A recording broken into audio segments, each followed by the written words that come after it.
Leo del país.com, entre otros medios que están reseñando esto de pues lo que es la posición ventajosa que tiene hoy México con relación a el comercio, el vínculo comercial con Estados Unidos a propósito del conflicto con China dentro de esa batalla geopolítica justamente que tienen estos gigantes.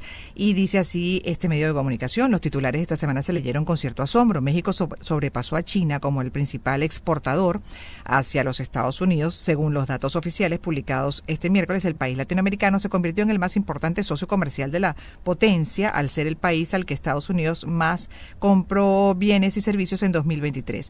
Las razones, sin embargo, tienen menos que ver con México y más con las tensiones geopolíticas del momento. Estados Unidos quiere dejar de comprarle a China y México está peleando por esa rebanada de pastel. Pero también se lee más abajo que China, como parte de su contraataque, de estrategia de contraataque, también está mirando a México.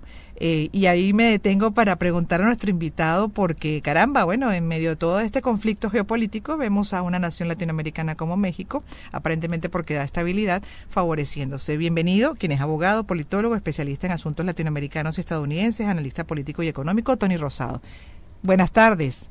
Buenas tardes, Gladys. Un gusto estar contigo y con tu auditorio. El gusto nuestro, señor Rosado, tenerlo nuevamente en el programa, y esto llama mucho la atención. México ofrece estabilidad. A pesar de sus conflictos internos, ofrece estabilidad para estos dos gigantes, al punto de que ya pasó a ser el primer exportador hacia Estados Unidos.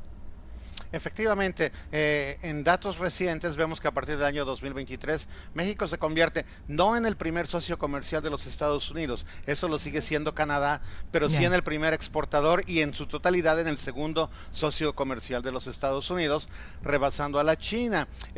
La China, debido a la imposición de nuevos aranceles de importación en la época del presidente Trump, a problemas jurídicos, a problemas socioeconómicos, a cargos en los Estados Unidos de violación de derechos de propiedad intelectual, etcétera, ha visto muy disminuido su demanda de productos hacia los Estados Unidos, ya que el gobierno americano y la iniciativa privada han sido incentivadas para tratar de invertir en México, que les representa algunas ventajas, en un cierto sentido la proximidad, y en otro algo que se dejó de ver con la pandemia, que era que cuando se acaba la pandemia, se levanta el confinamiento, pues hubo mucho desabastecimiento de productos porque se hizo un cuello de botella de todas las embarcaciones que venían desde la China y otros lugares de Asia hacia los puertos estadounidenses.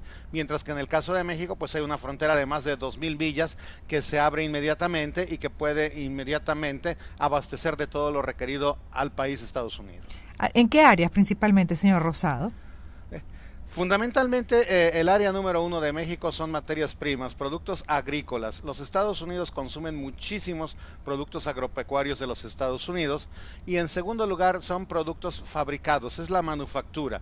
Y esto es interesante porque se trata primordialmente de empresas estadounidenses, europeas, japonesas, coreanas, canadienses, etcétera, que deciden fabricar sus productos o ensamblar sus productos en plantas a lo largo de la frontera con México, en las llamadas maquiladoras, para después estas ser importadas a los Estados Unidos, beneficiándose de la mano de obra mucho más barata del lado mexicano, y al mismo tiempo considerándose para estadísticas esto como importaciones a los Estados Unidos, a pesar de que, digamos, sea la Ford o la Toyota quien está exportando como exportador mexicano hacia los Estados Unidos, pero para fines estadísticos, ya que se ha generado fuentes de trabajo en México con esa inversión extranjera, entran en estas estadísticas. De hecho, también usted comenta lo que es la producción, por ejemplo, siempre se ha observado, y desde la defensa de derechos fundamentales, lo que es la dinámica laboral, por ejemplo, de países como China, que ya incluso, bueno, algunos señalan de explotación. En el caso de México, ¿cómo es también? Eso ha contribuido muchísimo también a este cambio de actitud por parte de los Estados Unidos hacia México en materia de la balanza de pagos. En la época del presidente Trump, el presidente de México en aquel entonces, Enrique Peña Nieto, negociaron un nuevo tratado de libre comercio, el que ahora se conoce como el TEMEC, en vez del antiguo NAFTA, y en este nuevo tratado de libre comercio hay un capítulo de reformas laborales que los Estados Unidos requerían por parte del gobierno mexicano, concretamente que hubiera libertad de asociación sindical. Antiguamente en México había sindicatos pues patrocinados realmente por el gobierno, que eran sindicatos únicos en los que no había democracia, y pues hacían y deshacían de las leyes laborales, y esto se ha evitado en este nuevo Tratado de Libre Comercio, existe esta libertad sindical y los Estados Unidos tienen gran injerencia en la supervisión, en la monitorización y en la ejecución de estas libertades sindicales por parte de los trabajadores mexicanos. Claro, de hecho también por esa explotación, en el caso por ejemplo de países como China, pues lo que hacen lo hacen muy, muy económico y una de las cosas que cuesta al resto del planeta es competir con ellos. En el caso de México, ¿cómo están esos precios? Productos, servicios que ofrecen.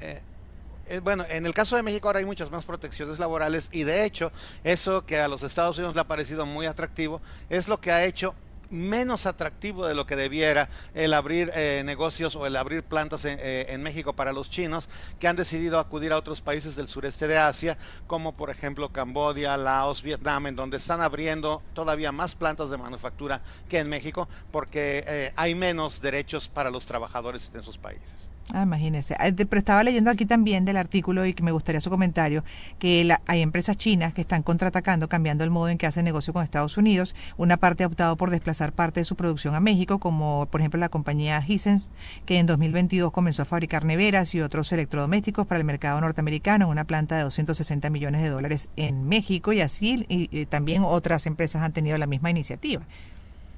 Así es, y cuando han hecho eso, entonces caen en lo que yo decía anteriormente, así como las empresas europeas, japonesas, coreanas, que una vez que la planta, que la fabricación, que la manufactura se hace en México, al exportar eso de México hacia los Estados Unidos, cuenta ahora como importación que viene de México y ya no de la China. Entonces, de esta manera, pues ellos seguirían o siguen mandando ciertos bienes y servicios a los Estados Unidos, pero estadísticamente ya no cuentan como viniendo de la China, sino desde México, y también de esta manera evitan el pago de esos aranceles tan elevados, ya que se pueden acoger al Tratado de Libre Comercio de Estados Unidos-México, porque si bien es cierto que el capital es chino, tienen que constituir nuevas personas morales, nuevas empresas en México conforme al derecho mexicano. Claro, y así pueden evitar estos aranceles, que es uno de los temas, ¿no? Gruesos. Correcto. Dentro de este conflicto, que bueno, ya como decíamos, está dentro de un marco geopolítico, por supuesto, son estas dos grandes potencias. ¿Cómo lo ve usted para este 2024, por cierto? Y en caso tal de un escenario con Trump, o que se mantenga Biden.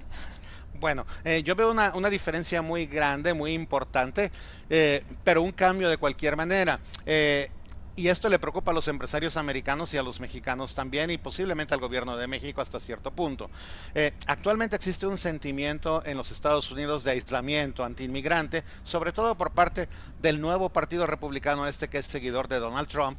Donald Trump está hablando de cerrar fronteras, de salirse de la OTAN, de dejar muchísimos foros internacionales, y en caso de que llegara a hacer eso y cerrara la frontera con México o impusiera más restricciones a la migración, no solamente de personas, sino al comercio de bienes y servicios, esto podría repercutir en una nueva disminución en las cantidades que se han alcanzado ahora en esa balanza comercial.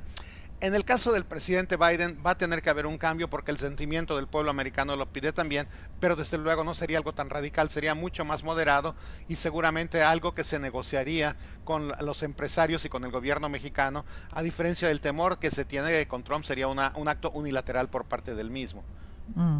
Para terminar, ¿cómo están los indicadores económicos de México a propósito de todo esto y lo favorecido que están en medio de ese conflicto? Los indicadores económicos de México están bastante bien en su macroeconomía, no tan bien en su microeconomía. Hay problemas con la administración del gobierno actual y México, al igual que los Estados Unidos, está en un año electoral. En México, en el mes de julio, van a elegir nuevo presidenta, en este caso, porque quien gane será mujer. Las dos candidatas son mujeres y dependiendo de quién gane, si gana la candidata oficialista, pues seguirá con el mismo programa que tiene el presidente López Obrador. Si gana la candidata de oposición, pues esto será un programa un poco más neoliberal, como el que tenía el presidente Peña Nieto, el presidente Calderón, Fox, etcétera.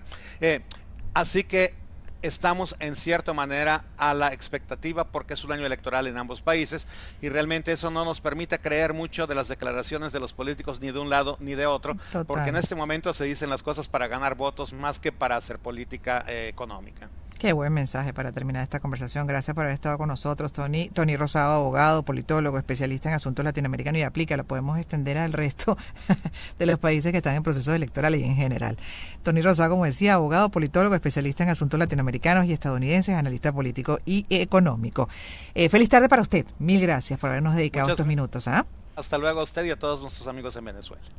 Música.